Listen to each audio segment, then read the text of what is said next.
We all want to be good people and lead positive, fulfilling lives. However, many of us struggle with negativity, anger, and dissatisfaction creeping into our daily experiences.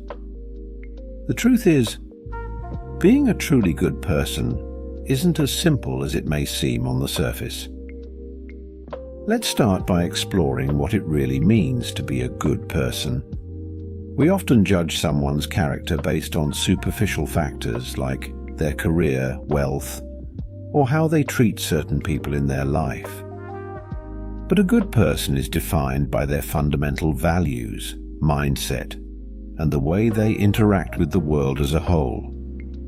For example, you may know someone who is extremely devoted to their family but rude or manipulative towards others outside their inner circle.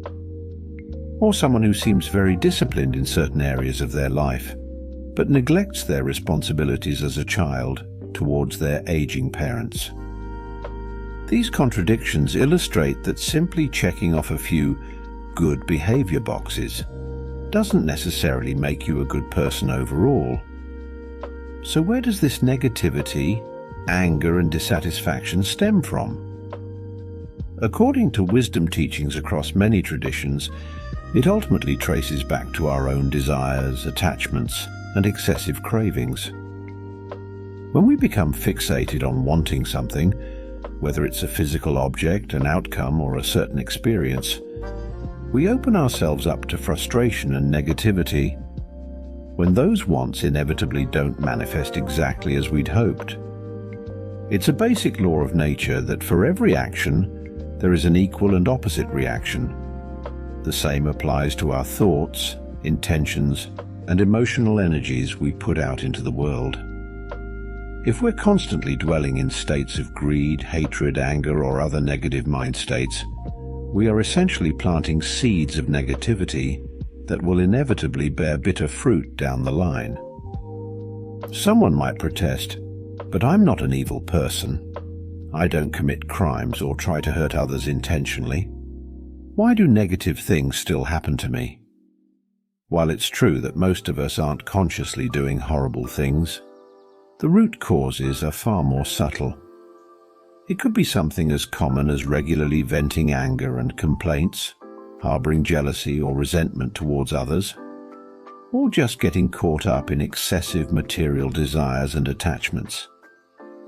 Each time we indulge in these negative states of mind, even in seemingly mild doses, we are watering the seeds of future negativity in our lives, according to the law of cause and effect.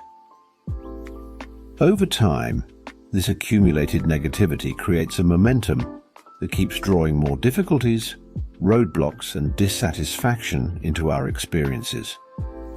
Fortunately, this works both ways. Just as negativity breeds more negativity, positivity and good intentions also multiply and return to us.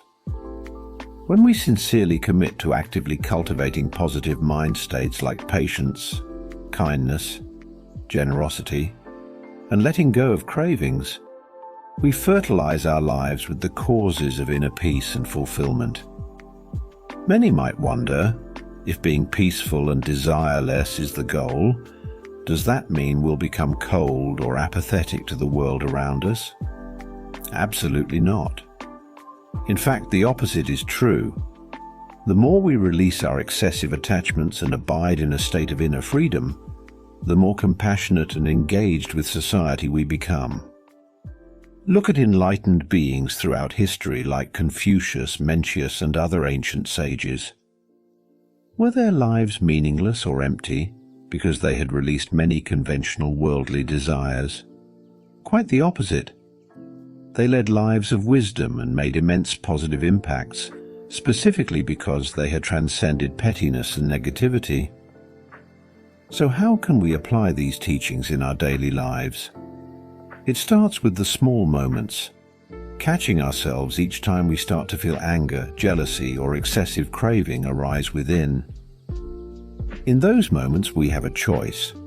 We can indulge and water those seeds of negativity, or we can consciously let them go and replace them with positive thoughts and intentions. It's not easy, But any progress we make weakens the momentum of our negative patterns and strengthens our ability to live with more peace and positivity.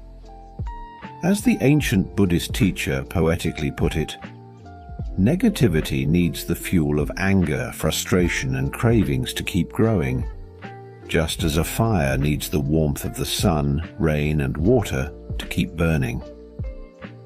Each time we catch ourselves and choose to not indulge in those negative states, we starve that inner fire of its fuel. In their place, when we set the intention to act from positive qualities like patience, kindness, letting go, and well-wishing for all beings, we steadily nurture the causes for genuine goodness and fulfillment to blossom in our lives. The challenges never fully go away, but we become more resilient and less shaken by difficulties when our minds abide in a foundation of peace. So be patient, keep making progress, and have confidence in your ability to cultivate more light in your life. True goodness and inner freedom is possible when we understand its roots and causality. The path starts with the simple commitment to bring more mindfulness and positivity into each present moment experience. From those seeds, your warmth and goodness will shine through.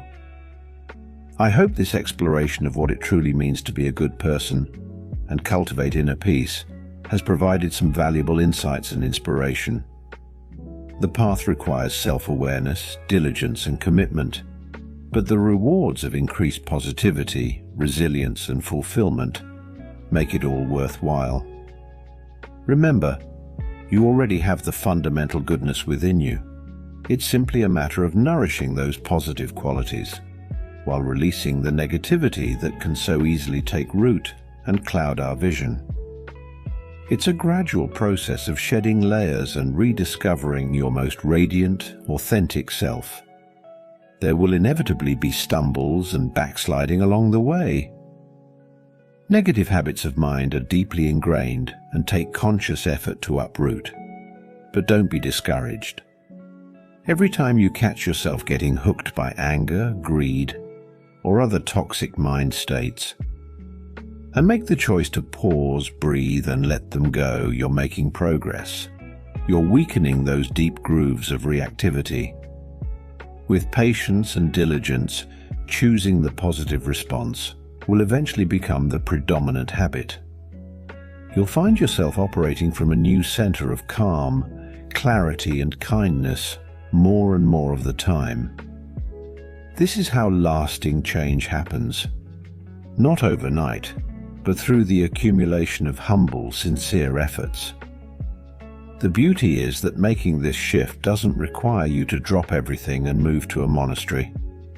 In fact, it's by engaging with the daily complexities of work, relationships, and the challenges of ordinary life that you strengthen your spiritual muscles of mindfulness and positive responsiveness. Use every frustrating situation, every craving, every pulse of anger as an opportunity to practice and embody these principles in real time. Have confidence and trust in yourself that this inner transformation is possible, no matter your current circumstances or past history. We all have the same inherent goodness, wisdom, and freedom within. It's simply a matter of clearing away the obscurations that prevent it from shining through. Thank you for joining me on this exploration. I hope you feel inspired to take this journey of uncovering your most radiant, positive, and peaceful self. The path is open, the tools are within you, and all beings have the potential to experience peace and fulfillment. Step by step, breath by breath, may you actualize the limitless good that is your true nature. Until next time.